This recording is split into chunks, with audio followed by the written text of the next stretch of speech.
برای قنچه از الگوی 1 و الگوی 2 استفاده کنین. الگوی 2 رو میتونین 4 تا گلبر بزنین یا 6 تا. از یونولیت 38 استفاده کنین. ببینین این یونولیته.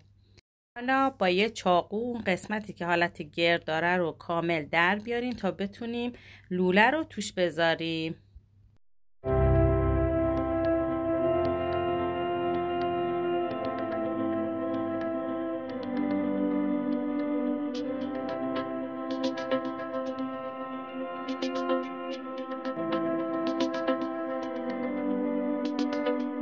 حالا لوله رو در میاریم و کامل پر چسب میکنیم و میذاریم داخل یونولیت.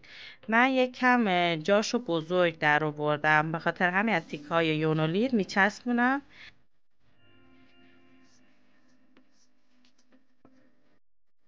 من چون میخواستم سایز یونولیت رو ببینین، این پایینای گلبرگ رو نچسبونده بودم، ولی شما وقتی گل دارین درست میکنین حتما پایینش رو بچسبونین.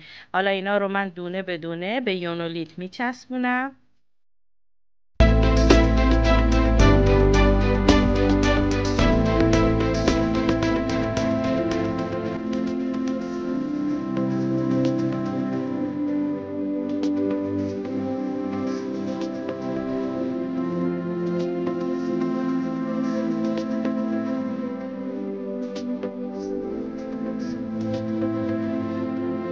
حالا با کاتر قسمت هایی که ضخیمه و صاف نیست اینجوری برش میدین که حالت گرد بگیره و موقعی که کاسبرگ رو میخوایم بذاریم خیلی کارمون قشنگتر در میاد.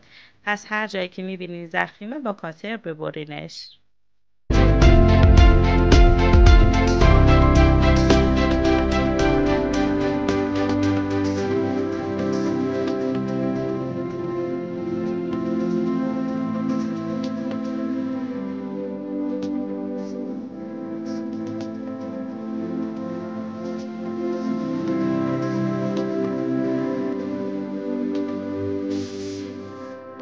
سمت راست کاسبرگمون رو اصلا چسب نزنین، سمت چپش رو چسب میذارین.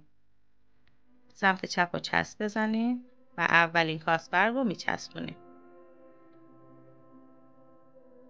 و پایین کاسبرگ رو قشنگ چسب بزنین.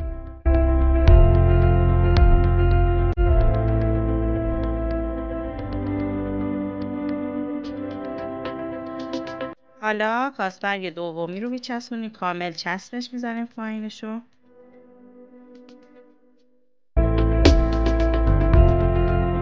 و یه کوچولو روی اولی میچسبونیمش، خیلی کم. حالا هر جایشو که میبینین نچسبیده رو کامل چسب بزنین.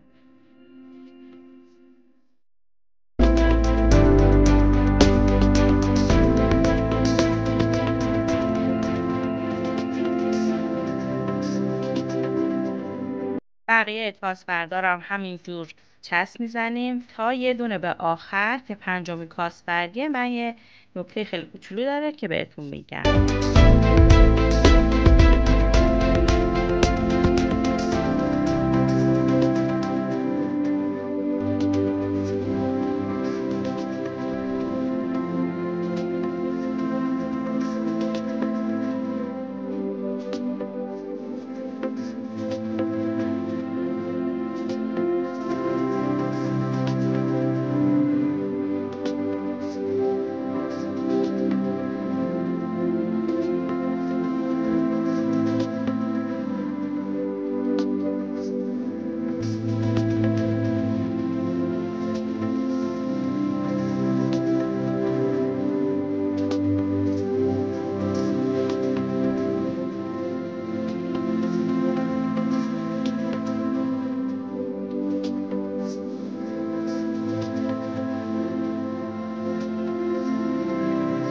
حالا کاسبرگ پنجمیمونم کامل چسب میزنیم، ولی سمت چپ این کاسبرگ میره زیر کاسبرگ اولی. نگاه کنین اینجوری، نگاه کنین این که کاسبرگ اوله.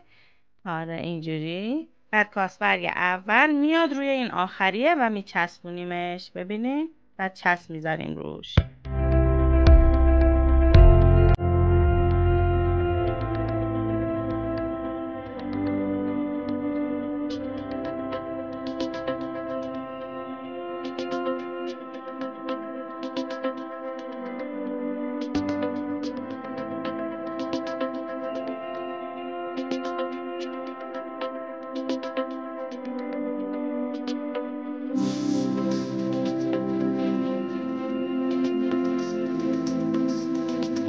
هر جا رو که دیدین بازه کامل چسب بزنین که کار رو خیلی تمیز نشون میده.